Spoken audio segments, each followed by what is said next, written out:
আমি মাহির ওপর প্রচন্ড রাগ করে আছি যদি ঠিক আছে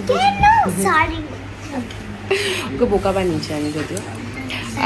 তাহলে আমাকে মানাবার জন্য একটা কবিতা বল। কবিতা ওকে। নমস্কার, আত্মপরিচয় মাইকেল মধুসূদন দত্ত। দাঁড়াও প্রত্যেকবার জন্ম যদি তবু বঙ্গে তিষ্ট ক্ষণকাল। এই সমাধিস্থলে জননীর কোলে শিশু লভয়ে যেমতি বিরাম মহির পদে মহানিদ্রাবৃত। দত্তকুল তব কবি শ্রী মধুসূদন যশোরের সাগর দ্বারি কপোতক্ষ তীরে জন্মভূমি জন্মদাতা দত্ত মহামতি রাজনারায়ণ নামে জন্মী জাহ্নবী। নমস্কার।